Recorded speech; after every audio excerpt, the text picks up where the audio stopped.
One sec. Okay, we've connected before, so I don't need to do all the housekeeping stuff with you again, I don't think, but just to remind you that anything I advise you on is because I am an expert by experience and a SEN advocate, not a solicitor, not a medical professional. Is that okay? Yep. Amazing. Okay. What do you want to get out of our time together this morning? I'm actually less clear today than I was last time we spoke, because we had a chat at the Marble Run Q&A. I don't know if you remember. So I've just had some dates through for the annual review for Lily, which I asked for because her needs assessment reports were 2 years old by the time it was issued. But also, I suspect I was trying to watch the annual review webinar that you did. And she's actually year 6. So I suspect they need to do it anyway, because she would be to high school next September, yes? Yes, if she was. I mean, I've been looking for schools that are like 5 to 19 or 11 to 19 sort of thing, or cross over that boundary, that transition. But yes, if they were to try and suggest a secondary, whether it's specialist, or she won't cope with mainstream, but yes, she would. She's at that age where the admissions and stuff for so they have to do an annual review, because it's a phased transition, so she'd be going to a new key stage, like on paper, regardless of where she goes. So they have to do a transition review, complete the review by the end of January, and issue a final plan by the 31st of March. Right. And what date have they given you for your review? Early November. So either the 3rd or the 10th, Friday, the 3rd or 10th of November, because Friday's the only days I can do, really. So that, so they have said that they, it was a kind of standard email that they will, once they've got the date, they will issue the paperwork 14 days before. So it sounds like they're potentially trying to do it properly. But again, I looked over the email from the SEN team, and it did suggest that the annual review document would be a sort of covering note to the HCP, like they've decided that they're not going to change it. Do you see what I mean? Or they've assumed that they won't need to change it. But well, that's the purpose of your annual review meeting, and they can't make that decision before you've had the meeting. So the meeting, they will decide. They have to then, based on what is talked about in the meeting and what evidence they have in front of them in the conversations, are they going to amend the plan? Are they going to cease the plan? Are they going to maintain the plan as it is? And at that point, are they going to do a reassessment of need as well? So yeah, I mean, that's the process, and that's what they have to follow. So just carry on as if it's with that in your back pocket, that they're not allowed to do any of that decision making for the review. And were you hoping for, remind me, was the intention to ask for a new EP report, having a reassessment of need as part of that?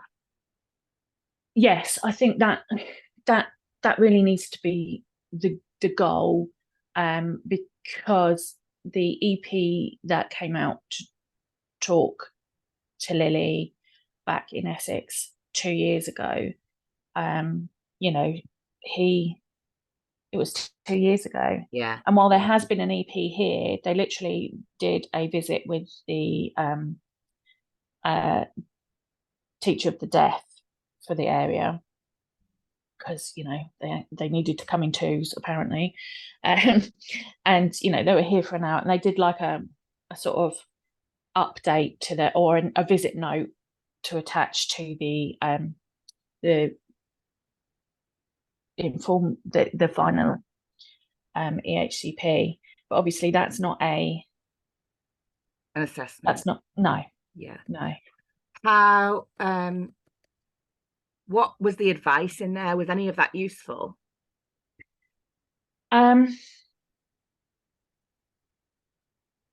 The original stuff or the following that visit, I'm presuming they issued a report or a addendum or a written letter or something. Yeah, it was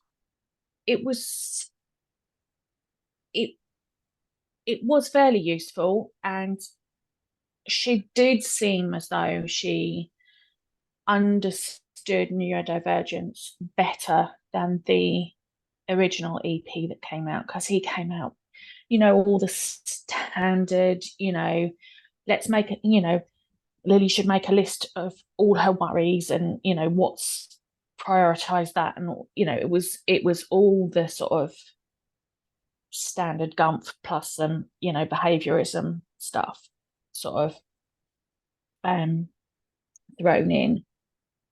They, often with the setting in mind rather than the child. Yeah. To help the setting and not meet the child's needs. It was interesting. So Lily is severely to profoundly deaf. She's a professional masker, so she masks her hearing loss as well. So actually the teacher of the deaf came away saying both of them came away saying, we really need to know exactly what her hearing loss is because she did so well. Well, we went to Portsmouth audiology, and she's down to a severe to profound loss. Right. So, there was, because we were new to the area as well. Well, she, new to the services in the area. There was that implication of like, am I? Because the paperwork doesn't transfer properly, so they didn't have they were throwing doubt on the fact she's been deaf to some degree since birth because she had gentamicin, and that has a side effect of affecting hearing. So the idea that somehow we were faking her hearing loss, I mean, really. So that report that you got from audiology, that won't be reflected in your EHCP currently? No. Okay. No. And there's a question mark around why. So she started out at birth with a mild to moderate loss, and now it's severe to profound. So over 10 years, she's had a progressive loss, and they don't know why. Okay. And trying to get that paperwork transferred from Colchester to Portsmouth. Colchester are absolutely sure they've sent it, and I trust them because I've known the audiologist for 11 years.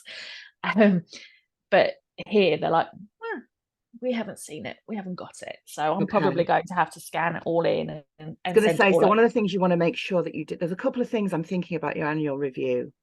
The first one is go through what you think they might not have, and make sure that you provide all of that in your annual review paperwork. They'll ask you for parental views. Just make sure that you submit it all. These are all the reports that you should have that I think maybe you haven't, and they need to be reflected in the plan. Because they're going to have to amend the plan as a minimum, as an absolute minimum. The other thing I'm thinking is get ahead of the game, speak to the caseworker and say, I'm going to be requesting a reassessment of need.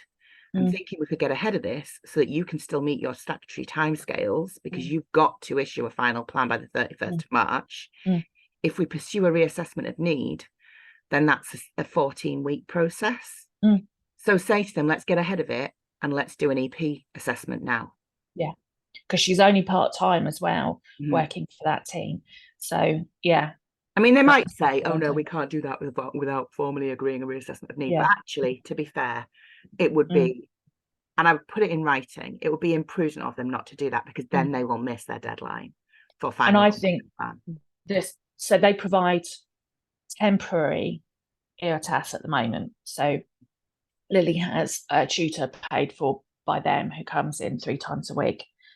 And I think she would, I'll ask her, but I think she would support that need for an up-to-date EP assessment, because she completely agrees that Lily as a person does not reflect Lily.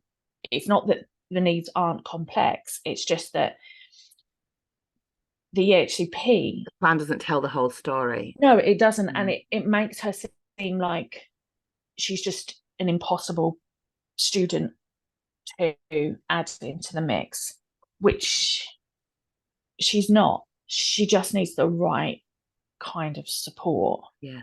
And and at the moment the EHCP is actually, I think, acting as a barrier. Yeah. And she's like, I want to meet this SEN team. They need to know me.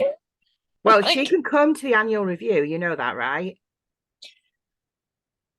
I did. I'm a little bit scared, but I would have her submit, if you in the annual review webinar, there are templates attached, and one of them is for like an existing provider, like a report.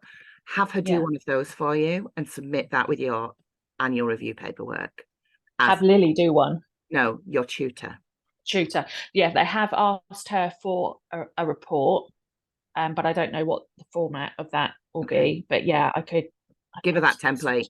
Because Oh, you mean Lily wants to come to the annual review? I mean, she can. Lily wants to come. She can. She's allowed to. Literally, like, I want to meet these people. Need to know me. Well, yeah, I mean, it's probably not. I don't like the word appropriate, but she probably wouldn't feel comfortable sitting through the whole review, and you may not feel comfortable. But I think there's value in having her come and say hello at the beginning of the call if it's a Zoom call, just to show her face, because it can be nice to just have children humanized in that process. Yeah, if I do in-person, when I do in-person meetings, I take photographs of the children with me. And that's the only paperwork, a notebook, and that's the only paperwork I bring, because often it, as you say, it humanizes, the young people that we're talking about. And actually it's I think it's harder to for them to desensitize themselves to actually the reality of the young people. Can I excuse myself for 1 minute? Theo is just on a COVID test and he's freaking out a little bit. I just want to make sure he's all right. Okay. Messaging me. I'll be. Yeah, absolutely. I will drink coffee. Okay. Give me 2 minutes. Okay.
Everything all right? Yeah, it's negative. Now he just wants to know what's wrong with him. So his PA didn't come this morning because we were waiting for the result. So everything's a bit up in the air. But now that it's negative, she can come. So we're kind of back on track. Thank you for giving me that time. No, I completely understand. Okay. So what do you need to get some clarity or some help with today? Like what's, because let's just talk through what you need. I think, I mean, mostly, so where my capacity is so small. Yeah. I think what I need to know, I think what I need to work out is, given like the amount of teeny tiny miniature dollhouse spoons I have, what I can realistically achieve. So, you know, with all the best will in the world, people will say, oh, well, you should do this and you should do that. And I'm like, well, I literally cannot, you know, I'm literally just keeping us all surviving at the moment. Yeah, of course. So you need to work out what to shelve, really, and to have some permissions around not having to put complaints in and all of that stuff if that's not going to be the best use of time right now. There's so much on the stop doing list. And I just have to work. So like, I've been trying to do the DLA forms for a year, and I just don't have the capacity for it because of everything that Essex put me through. I just can't even fill out the forms. So financially, it's really difficult. But every time, even when Lily's dad is here, if I try and sort of take myself off to a different room and try and do the forms, she literally freaks out. And she's constantly in the room trying to get my attention, even though the one person that could probably distract her, because, you know, is that vicious circle. She needs the support, she needs the school, she needs CAMS to, you know, actually understand neurodivergence. And don't get me started on CAMS, because she's actually under the Maudsley, which is national CAMS, but they need local CAMS to work in a partnership agreement because they can't deliver their national CAMS. They can't deliver the like one-to-one support she needs. Their speciality is pediatric pharmacology and rare diseases, but in particular, you know, they've helped with all that side of things, and they are absolutely awesome. I wish, you know, apart from I couldn't live in London anymore anyway, I wish, you know, we had access to them in person because they are truly awesome. And I've never sat in a room with all female medical professionals before, and I tell you what, it was just freaking amazing. Yeah. Yes, it was so good. And they did her autism diagnosis, they did her ADHD diagnosis, you know, complex trauma, all of this. But as is the struggle that they have, local CAMS, wherever you are, is always the weakest link.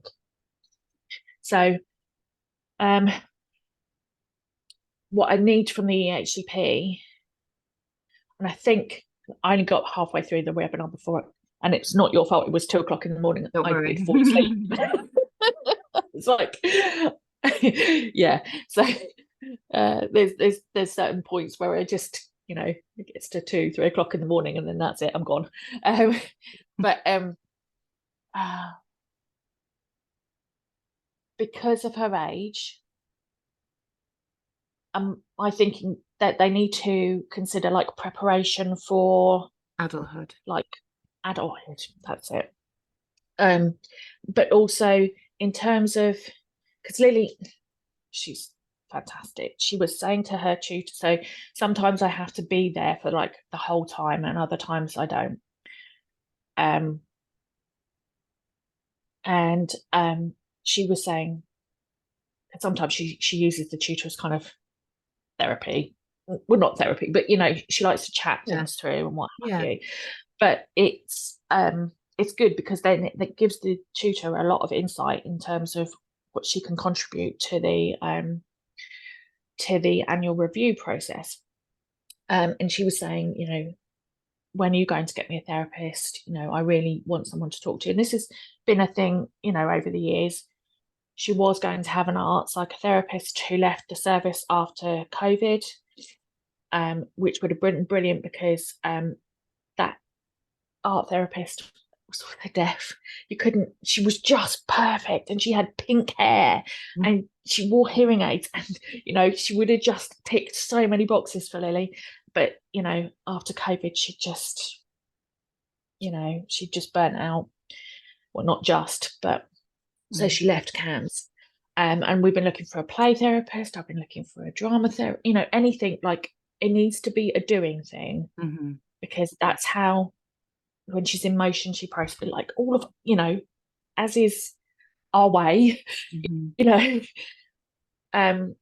but she was saying this to her tutor, and we were talking, she was, her tutor, we were talking to her about what Lily would want from that and everything. So I feel like her tutor would back me in terms of, like, that provision actually coming into the EHCP, because that's preparing, that's helping her feel able to attend and to transition into attending somewhere.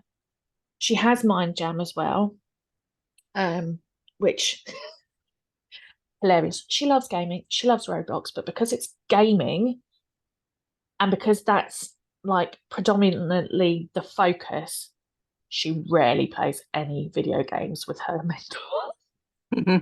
She'll take her into the kitchen, they'll do slime making, they'll do cooking, but because it's supposed to be, like, the focus is gaming, therefore it's very rare that they actually ever do any gaming. It's hilarious. Have they asked Mind Jam to contribute to the annual review? Yes. Okay. They have as well. And so she has Mind Jam 3 times a week. So fingers crossed that,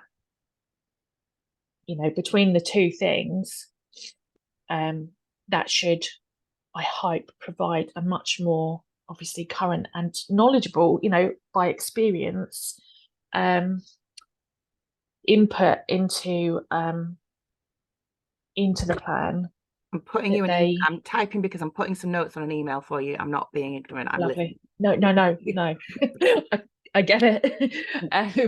It's like, the moment something is finished, my brain goes, next thing, and everything else is archived, and then I don't know what box I put it in, which is my life in this house. Too many boxes. So I think really the priority has got to be, like, I get the DLA thing. I haven't done my PIP for the same reason.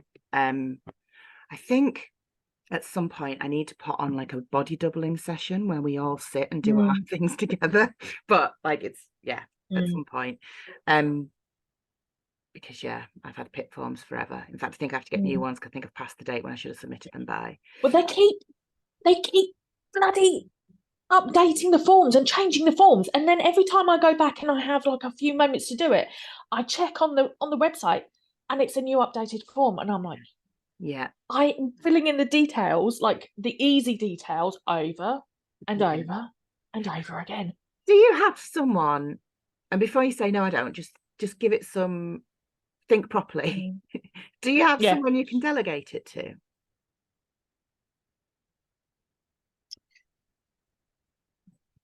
Lily's dad would do it, but the issue would be that you wouldn't trust him. He is much further behind, like, it's much not behind, but earlier in his understanding of all of this.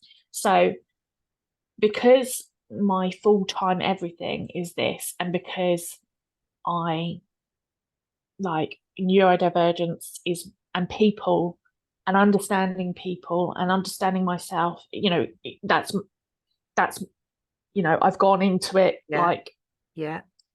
in a big way. That's part of, I mean, finance aside, that's part of why I haven't done Neurocurious this year, because I feel like I would, to really benefit, I would, although I absolutely, special interest of, like, oh my God, it would be fantastic. But it's also, like, I feel like I've done a lot of that over the last few years. So the reason I'm saying, so the thing with DLA is it's all done on points. It's all like tick, tick, tick, tick, tick, tick, tick. There's a really good Cerebra guide. I don't know if I mentioned it last time we spoke. So basically, Cerebra are an organization for brain injury, but it transfers really well for neurodivergence. So I used that guide to do my DLA for. And a lot of it is basically looking at the guide and going, oh yeah, just copy it. Like a lot of it is like the mundanity of, and I'm thinking, yes, it won't be to the level of detail that you would give it, you know, and it probably won't have the nuance. And you might not need that, because getting it in will get you in the process. And then if, when your results come back, they don't give you the level of support that you feel you need, you then have options. But I'm just thinking that you're kind of stuck in this place of not even getting yourself over the line. And he might learn quite a lot by doing it. And I just wonder, to take that pressure off you, whether it's worth saying, this would be super helpful, because even if you get a lower award, it's something, and you can always then go back and ask for a mandatory reconsideration. Because it feels like it's hanging over you, and I know it's quite a weighty thing. When I did ours, it is. I know it is. I think I had to sit down and pretty much clear my diary for 4 days and just get on. But I wonder if it's something you could perhaps speak to him about doing for you. You would check it, obviously. You would look it over. You're not just going to go and say to him, do it, you know, but because if there is a really good guide to how to do it, because it's one of those things, it's hard to delegate when you know that so much of the knowledge of it is just in here, and you can't actually express it and download it to I wish I could just download it to another person. I'm doing you an email, and on this email I'm going to put the link to the free guide. So it's a step-by-step guide to claiming DLA for children under 16 with brain conditions in England and Wales. And it's a great guide. So let me send it to you, putting it on here. Gives guidance on things like what to include in different sections. And I found it super helpful. I don't think I could have done it without it. At some point I intend to write one for neurodivergence, but it's on the very long list. Have a look at it, wave it in front of him and see what he thinks, because sometimes in these situations, done is better than perfect. Do you know what I mean? And I think I'm always concerned he will, like, you know, he's much more pragmatic about kind of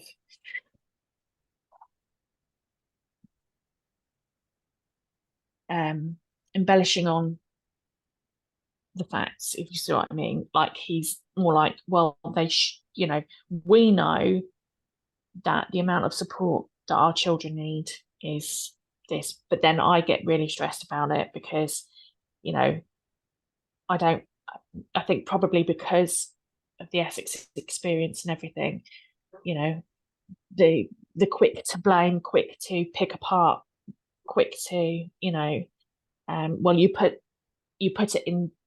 this in your previous DLA. Why is it different in this DLA? Do you see what they're not that thorough? They're too busy. Okay. Like, literally.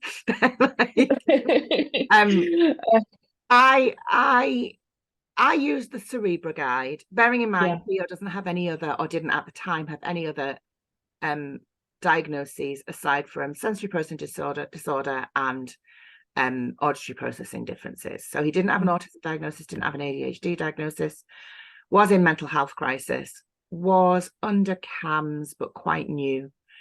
And I used the Cerebra guide and kind of kept in mind, talk about your worst day. That was like a good guide. And we got top level for mobility and top level for support. So I see no reason why you wouldn't. And like, to give you, I mean, it's different. It's all done on scaling and banding and stuff. But Theo's DLA award was given to us for 3 years as well. So we don't have to do it. We do it every year. And I think he gets about £600 a month. So it's fair whack. You know what I mean? Yeah. They were both, last time they both got medium care and low mobility. And that between the two of them, obviously that was £600 a month, which is a massive, massive increase in and it's not that their needs without it are different, because it just means that I live on instant noodles. It's expensive. Like, there are things you have to decide, there are things you have to do that you wouldn't have to spend if they weren't disabled. Like the type of transport that you use, for example. So I'm just go on. We got home to transport. They started it all of a sudden on Wednesday. They picked, without asking. I didn't have to. I was like really worried about asking for them to like pick me up and drop me back. That's a standard because I'm the PA, might not be being paid for it, but I don't have to go. The bus makes me so travel sick. That's brilliant. That's so good. Yeah. And I know, and like, it's really hard when you've been so horribly hammered by a local authority. Like, you have that immediate trauma response with any dealings. And I'm not saying that Portsmouth will necessarily be better, but they'll be different. So, they might be awful in other ways, but they might surprise you. And, it's the hardest part, I think, is when you've been hammered so hard, and it's just so, I don't think we can underestimate how significantly reduced our executive function is when we're like triggered by something. And perhaps having him do your DLA, he's maybe not got that. He can maybe crack through it. Did you say that he's autistic? Yes. So he had his own quite bad mental health crisis towards the end of 2020. They changed a medication on him. So he had his ADHD diagnosis. And because he was in crisis, and he did try and end his life, because it's so easy to diagnose someone as autistic when they are in crisis, because that's the diagnostic criteria, and he's a white male. So again, he really ticks all of those boxes. Yeah. So he is much it's the cliche of spending 50 years thinking you're a broken neurotypical and why can't you cope the way other people cope.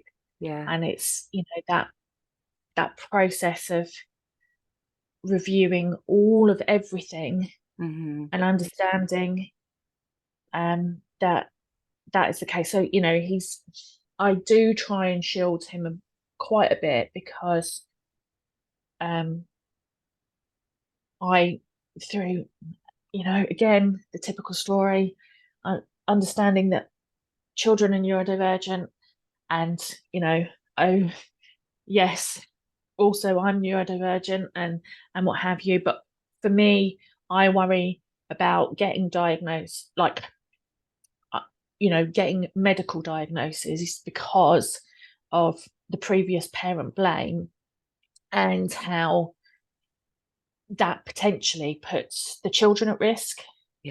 Because it's just the reality that people treat you differently and understand your parenting differently, and because they're not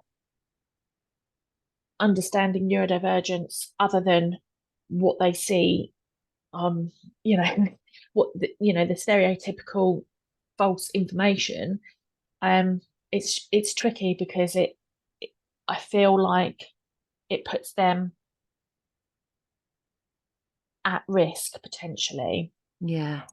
Because we've already been in Essex, they took us to a child protection conference, because I was acting as a barrier to they felt that I was acting as a barrier to the services that they were offering. I was advocating for my children not to undergo any more harm by local services. But they decided that this was, I was being, we were harming the children by protecting them, if you see what I mean. Yeah. So, it's that constant preparing for, mentally sort of preparing for, well, what is the implication of, so I do try and protect him a bit, because obviously he's 140 miles away. His mum died last year. We moved, we were all living together, although me and him, he'd ended it in 2020. We sort of evolved out of, we've known each other for 24 years, 1999.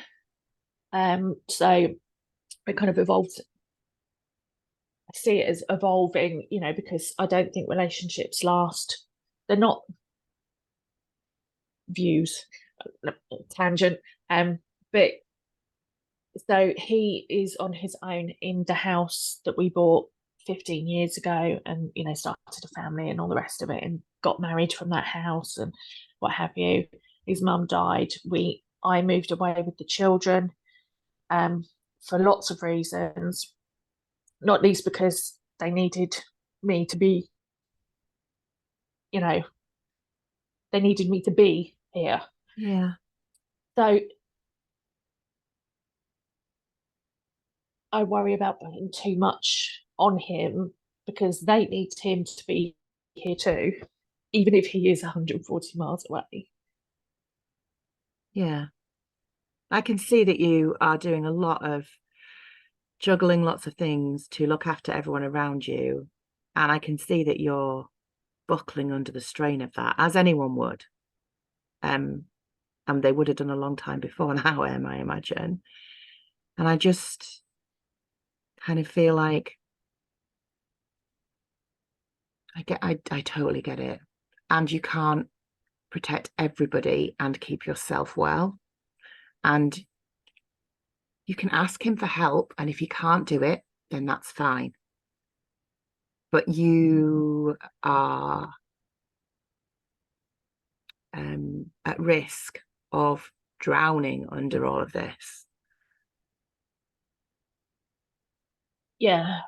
And I'm sure that he and no one else would want that, No, I'd probably protect him a bit, like shield him a bit too much from it, maybe. But I know, because I know his mental health is still really under, he's still struggling, because you would, understandably, a lot has happened. And I can see how I can see the gradual changes in his understanding of himself and his previous experiences and stuff. And I can see that shifting. And I think some of that, like me not being there is actually a better thing, because in some ways, because codependency and all the rest of it, he is he's learning some, also potentially PDA-ness of, like, if someone info dumps loads of information on you, and he's potentially resistant to that, but on his own terms, in his own pace, it is gently shifting. Are you scared of pushing it in case it damages him? Yes, I think because he's got a lot on his plate. He's trying to clear the house that we own and sell it, and he's under a lot of pressure from work, and it's just, yeah, I see, you know, I can feel like when he's really struggling, and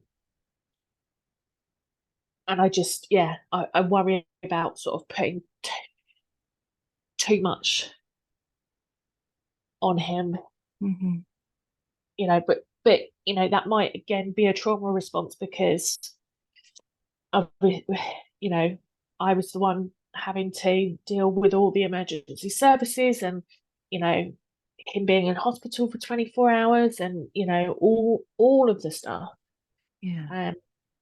So, and you know, everything that happened around that year, you know, supporting the kids, supporting him, you know, so it is really difficult when you're supporting someone who is recovering from the trauma of trying to unalive themselves. Like, it's a lot for them to process, a lot for everyone else to process around them, and I think it's a really messy process, you know. And there's that delicate balance between honoring that experience and also supporting people to start rebuilding, because it is a rebuild, you know. It's like, what do you decide to put in, what do you decide not to put back in, and what do you prioritize and what do you not prioritize, and all of that. And I think,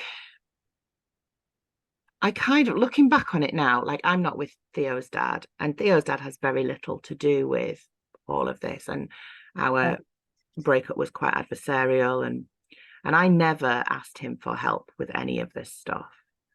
And in hindsight, I dug myself a bit of a hole in that, because now that Theo is older, he doesn't appreciate how disabled Theo is. And part of that is my doing. So I kind of,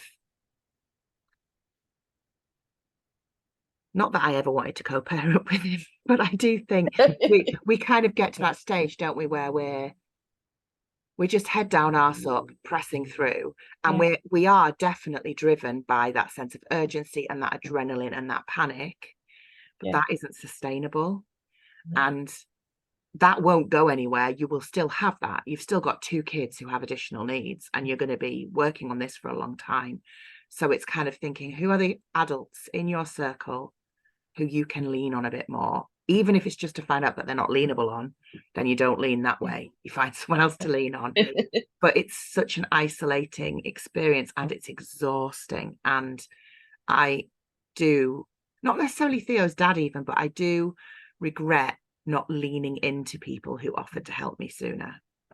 It would have made things easier. I wouldn't have probably had such major crises when I hit crisis points, because I had people. And I know that there's a privilege there, but also that's why I said to you, really think about it before you say no, because sometimes I'll be like, no. And then actually there are people around us who really would like to help and do want us to ask. Something to think about. For my 13-year-old's EHCP, it's in a much better shape, because at the time, so I was a volunteer for Spectrum Gaming, and at the time Andy had a lot to do, like with Jay. He's, you know, he knew Jay quite well, and we also had a therapeutic tutor, home tutor, who was polyvagal, everything. You know, that's her sort of super special interest. So both Kath and Andy went through with me and the SEN advisor and reworked his whole EHCP, so it's in a much better state than Lily's, who at the time, my dad helped us pay for Sunshine Support someone because we were desperate. I was so ill, but yeah, it didn't come out so well because I don't feel like they understood neurodivergence in the same way that people around me did with Jay's. So yeah, I really need to sort of push even harder for the neurodivergence friendly sort of understanding. I think the approach with Lily's annual review, your priority is, correct me if I'm wrong, your priority is making a case for non-school based learning, certainly not a mainstream, and BOTAS is really. So she desperately wants to school. She desperately wants to school. I think she the way Portsmouth seem to do it is they just want school-based learning. EOTAS for them is a temporary measure to meet their legal duty, because I called them out on not meeting their legal duty, but she desperately wants a school. Ironically, she wants a school that offered her brother a place, and he's so far thriving at. She doesn't know that's what he's doing, because I kind of try and keep a wall between the two of them, and because she will literally lose her shit. Is it a special school or a mainstream? It's a new specialist school, and it is the first school that I have come across where the head teacher actually gets it. And I could have I could talk to her for hours, because she, she's maybe not 100%, the term neurodiverse gets thrown around a lot to mean neurodivergent. Live with that, slow process. So the battles to fight, right? Yeah, exactly. But she gets it in a way that, I've never experienced with a head teacher so far, So part of I suppose part of the situation with the annual review is, if we are thinking longer term that Lily may want to or be able to be in a school, what does it look like between now and then? And that needs to be the conversation at your annual review. She's been out of school for a good while. These are things she's engaging in at the moment. These are things I want to see in her plan. And I would like to discuss the possibility of a long-term phase transition when she's ready. And I think if you make those noises and say, I am open, we are all open to Lily being in a school, but just right now, there's such a massive gap between what she wants to do and what she's able to do, and we need to close that gap. So you're going into the annual review basically saying to them, we need a plan, like not just this is what she needs, not just a list of needs, list of provision to meet that needs. We actually need a plan for what Lily's provision is going to look like for the next 12 to 18 months, so that we all understand. She's supposed to be getting so we had a family assessment here a year ago as part of the HCP process, but also because we were under child in need in Essex, and the family assessment, the conclusion was to step down from child in need, because the child in need meetings weren't getting us anywhere and were just actually taking away my resources from the children. But what she recommended was children with disabilities, early intervention support, and she got the funding agreed for all of that. Lily's supposed to have 4 hours a week at the weekends, support from the delivery partner here, which is called Enableability. That funding was agreed in February. nothing. I've chased it, nothing. And part of the problem is that, you know, the SEND team are like, well, if she was being provided with that support, then that would be extra information for them in terms of like input into information to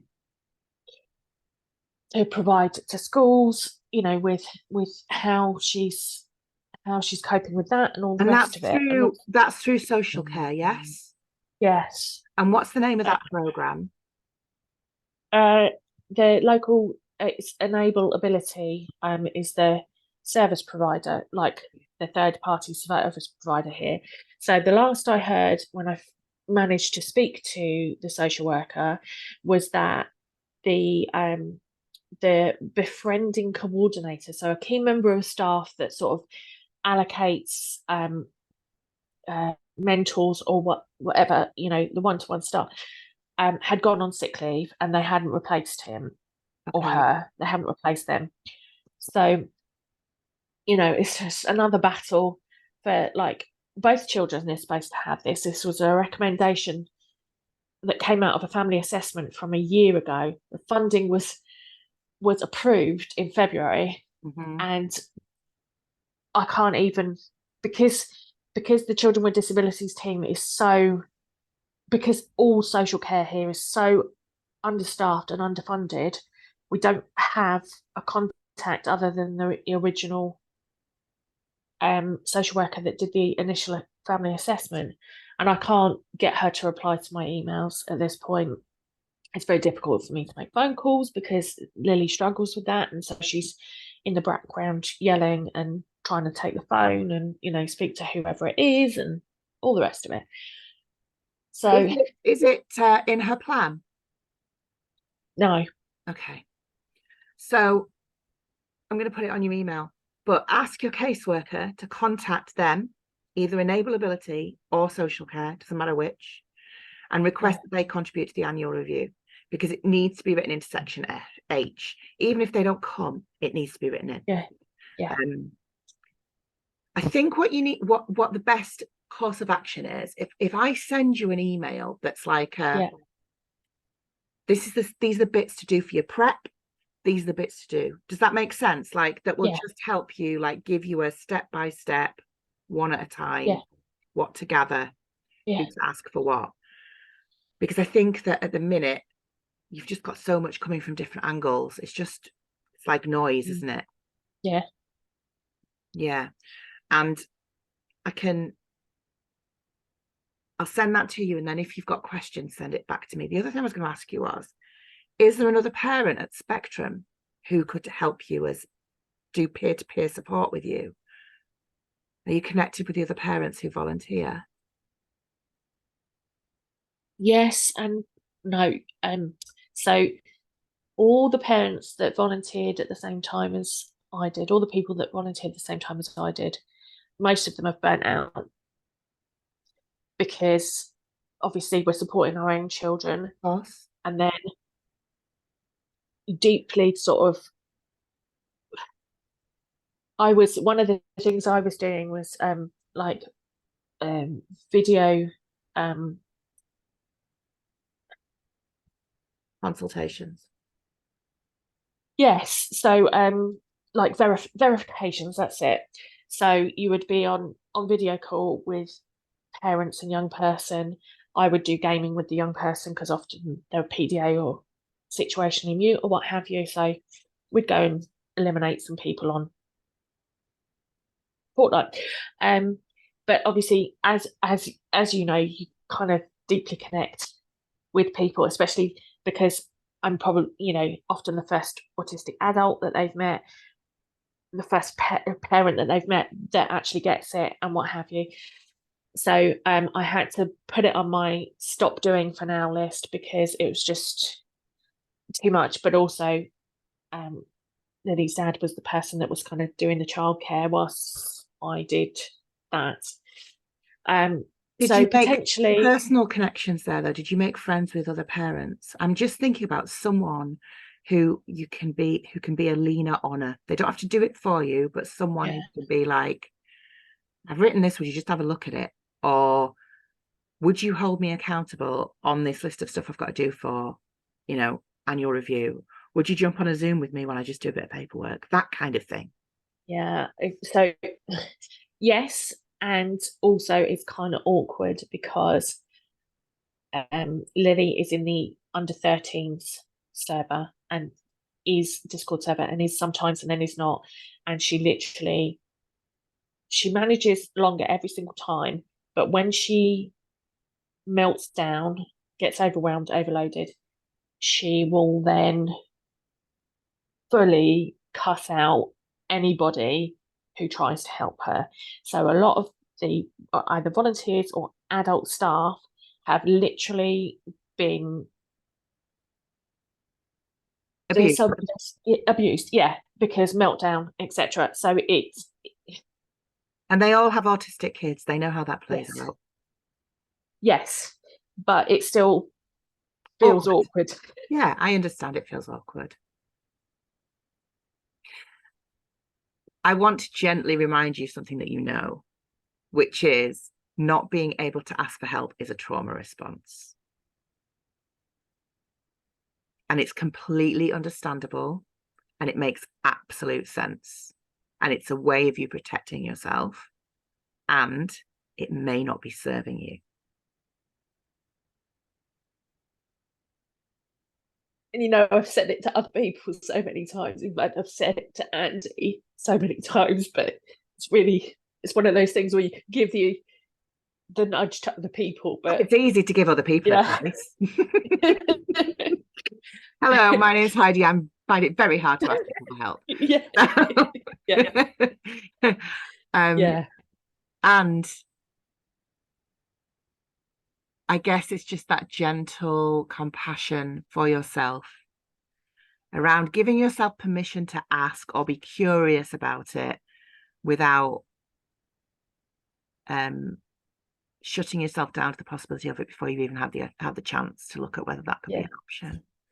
And it's tricky, especially when historically we've asked for help and people have really let us down. And I mean services as much as anything else. So our amygdala is like switched on super hard for those things. And sometimes the first person you ask won't be able to help you. And that's also hard. And I know that you have people who care about you and do not want you to be drowning under this. I know you do. And you know that too. And it would be an act of self-care for you. And it would be proper grown-up, sensible parenting for you to let someone support you a little more than they are currently. Because you will be stressed as you approach the annual review. You're going to have the paperwork to do, but you're going to be stressed. Yeah. And the kids are of such an age that this isn't going to go away anytime soon. So it's kind of like, when do you make the decision to let people help you? Do you make it before the wheels absolutely come off and you have to ask them to help you rebuild the cart? Or do you ask them to do a bit of tightening of the nuts? Yeah. And I know that I'm not here saying just do it. I'm not saying that. I've been there, my God. And sometimes I still find myself there and I find it incredibly difficult to ask people for help. And I have such shame around it and I have such guilt around it and such, like, I feel like a useless human when I have to ask people to help me to do things that I could do if I was functioning fully, if I was firing on all cylinders. But the fact is, you're not. What are cylinders? Well, exactly. I mean, half a cylinder. And the thing is that they're probably in a box somewhere. They're sat in a shopping cart somewhere waiting for you to pay for them. Yeah. You can't do it because you don't know your credit card PIN number. And you've forgotten over your limit anyway. Yeah. But yeah, I feel, when you're speaking, I'm just thinking, oh my God, I feel this so hard, and I know that you do want to ask people for help, otherwise you wouldn't have come on Unstoppable Parent. Hi, Lily. I gave you like 30 minutes, and I read, and I'd run out of horror stories to, well, tell Gran. Okay. All right. So you're currently scaring. You're currently scaring Nana with scary stories. Yes. Okay. Okay. I can't hear you because she has headphones on. Okay. I can hear you. Let me hear. Hello. Hi. Hi. What's your best scary story? There are too many to count. There's over 22 pins on there. Oh, you wow. Scary stories. Yeah. I like your hair. Thanks. I like your hair. Thank you. It's lovely and curly. Thank you. And bleached, thanks to Mama, because her body, her choices. So I like the colour. I like it a lot. Is it pink or more red? Mine? Yeah. It was originally like a copper rose gold, but it's sort of faded. I'm getting it dyed again in about a week, and I'm trying to kind of like salmon, like on here, but it goes really well with the black. Yeah, it is a bit salmony, so it needs redoing. But I'm deciding whether to keep it red or I might go like silver grey. Oh, what do you think? Yeah, Mum loves her silver. I do love my silver, but they're naturally occurring silver. I don't have to dye it. Oh, I don't either. Lily's hair was going to be purple, but we did the bleach, and she was like, "I love it as it is." I like it. So it's currently. Yeah, I'm not letting you do this because Nana. Yeah, I told Nana that I was going to my room because she knows that. Because if I said I'm going to go interrupt Mum, she wouldn't let me. Very clever. Because you can't come with me to my room, and honestly, I don't think she went to with the mess that's in there right now. Yeah, it's slightly unspeakable at the moment. Mine's always. My room is always unspeakable. Always. Awful. Do you look at all of the laundry on my bed behind me that needs to be put away? I just move from the bed to the table to get into the bed, then move it from the table back to the bed to work. And that's been going on for about a fortnight. What are you doing? Oh, you're turning because you can't hear. You can have your mum back in a minute anyway. We're nearly finished. Yeah. Give me 5 more minutes and I'll come cook you something. Maybe even pancakes. Nice. No, out of Queen, I can't have pancakes. Well, we could probably go to the shop and get some squirty cream. What's your favourite thing on pancakes, Lily? Sugar and pancakes and more pancakes and whipped cream. Nice. Squirty cream. And chocolate. Do you not like Nutella and strawberries? Nutella and strawberries. Nutella? Yeah, it's like chocolate spread. Yeah, we don't use Nutella, but we do have like chocolate spread, but I do like chocolate and strawberries a lot. Me too. Normally what happens is we wash the strawberries, I start making the pancakes, and by the time the pancakes are finished, the strawberries are gone in your tummy. Yeah. I love strawberries. You do love strawberries. There are still some in the fridge. Yeah. And blueberries. Oh, we don't have any of those at the moment. Blueberry pancakes. Are you autistic? Yes. Cool. You are too, right? Yeah. Cool. All the best people are.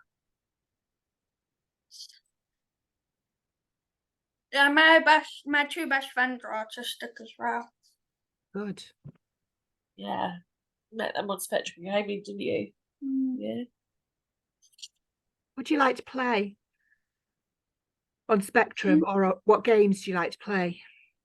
I like to play Roblox, and I like to play and games on Steam, and that's pretty much it. I sometimes play Fortnite with friends, but I never play it by myself.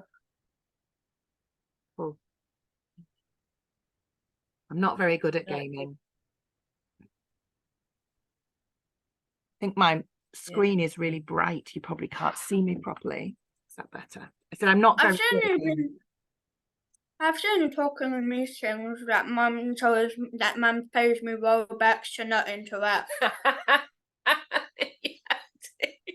Sometimes there has to be Robux to get an hour. Roblox is an excellent babysitter. An hour or less. It depends on how quickly I spend the Robux. Yeah, you do like extra things for your avatar, don't you? Do you like The Sims? Do you have The Sims? Yeah. And why do you like The Sims so much? Because I get to control them. Yeah. Because I don't get to do that in real life, no matter how much I wish I could. My son Theo loves The Sims. He likes making them do things. Like, he quite often does awful things to them, like kills them off and like shuts them in houses. For example, I could make me and I could make Mum and I could make her make me pancakes in less than 6 minutes. Huh?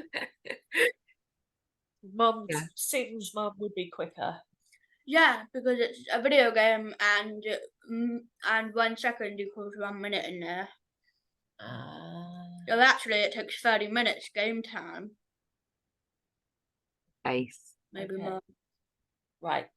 Okay. Will you go get the pancake ingredients out? No, because I don't know what the ingredients are, so no. Flour? I don't want to know. Okay. Well, we're nearly finished. Would it be okay if I have your mum for like 2 minutes more? It's 11:11 now. That's my magic number. So if you would go and get pancake stuff ready, I'll let you have your mum back after we've just wrapped up. Okay. There's also some chocolate in the cupboards where all the flour is, and I willingly what kind of chocolate? Milk chocolate, like the big bar. Well, how big? There's about half of it left, about that much. Okay, then now. Oh, okay. All right, 2 minutes, Lils. Well, while you're doing the pancakes, I'm going to tell you the scary story. Okay. All right. So you can't have your headphones on. No, that's fine. Bye-bye, Heidi. Bye, Lily. Nice to meet you properly again.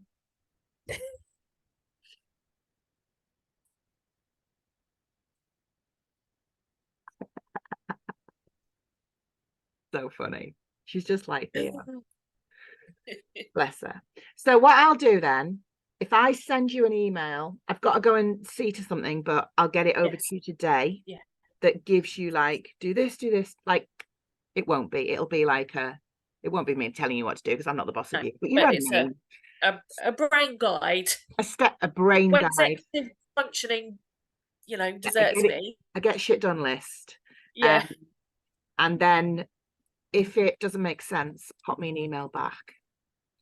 And you can always WhatsApp me. I mean, I'll reply when I can. Obviously, yeah. But yeah, I think that I'm hoping that might be helpful to you. Okay, yeah, I'm sure it will. Okay, Thank you. All right. All right. All right, I will pop you an email over. Oh, remind me what your email address is so I'm not ratching about looking for it. Do you want me to WhatsApp it to you? Yes. Would that be easier? That would be perfect. Thank you very much. All right. I'll do that before I go. Yeah, I'll do that before I go and do pancakes. Amazing. Enjoy your pancakes. Thank you. Thank you. Speak to you in a bit. Thank you. Bye. Okay, bye.